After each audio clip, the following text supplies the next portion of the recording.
The amazing second episode of the Book of Boba Fett has just dropped, and of course it means it's time for another LEGO Purist Custom minifigure. Hello everyone, it's the LEGO Brits here, and I am delighted to present my custom minifigure of Boba Fett from the second episode of the Book of Boba Fett. But obviously, if you haven't seen that episode, then please do click away, because there are going to be spoilers for it. So make sure, drop a like on the way, but go and watch the episode, and then come straight back to this video and continue watching the tutorial. I'm really pleased with this custom minifigure, so this is my custom minifigure of Boba Fett after the Tusken Raiders gave him a new outfit. Yes, it was really exciting to see what happened after that first episode, and see Boba really getting involved with the Tusken Raiders and helping them stop a train. That was a pretty cool sequence. So here's my custom minifigure of him. Oh, and before I forget to mention it, this is quite funny. Technically, I've done this custom minifigure before, way back earlier on the channel when the first episode of The Mandalorian Season 2 released, so that was in 2020. I did a custom minifigure of Boba Fett, who made his first appearance right at the end, kind of like a cameo, and he walked off the screen. And what's interesting is that I did him entirely in grey. I did Lego with the Bad Batch shuttle, and just did it in entirely the wrong colour. So I've practically redone it now. It's kind of the same era Boba Fett timeline, so this is pretty much how he looks in The Mandalorian, but obviously it's based off the Book of Boba Fett. I think it looks really good. Alright, that's enough jabbering from me for one day. Let's get into the tutorial. The only part of this custom minifigure that's actually taken from a proper Lego Boba Fett minifigure is that face, and that was taken from the new Boba Fett minifigure that came in the Boba Fett Starship set. I'm sure we're going to see that face print again. I mean, it's a really accurate face print. It's just perfect with this figure. When making this Purist Custom, I thought it'd be good to add a few elements from the newest Obi-Wan Kenobi minifigure. That's obviously the old Obi-Wan Kenobi taken from the Mos Eisley Cantina.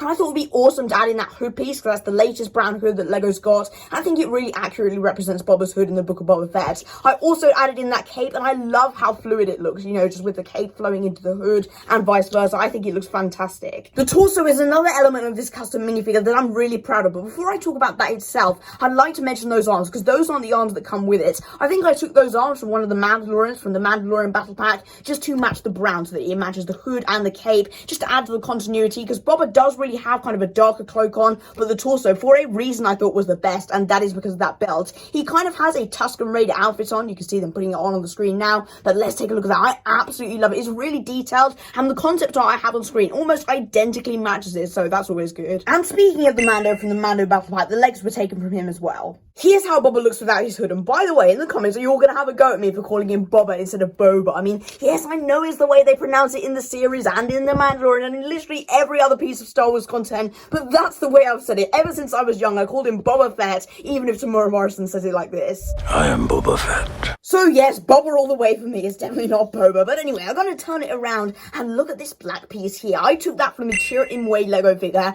and I think it's absolutely fantastic, because it means that you can clip on Boba's gaffy stick that he got in this episode. It was really cool to see them making that. I just used the design Lego took from Trouble on Tatooine, so it's really cool that you can clip it onto the back of him, just like he is in this concept art that I'm showing on screen, and there, he looks absolutely identical to it. Let me know in the comments what you think of this custom minifigure. I'm really proud of it. And also, check out on the end screen right now my custom minifigure of the Tusken Chief. He was also featured in episode 2, and I think you'll really enjoy that custom. Make sure to like and subscribe, and have an awesome day. Goodbye.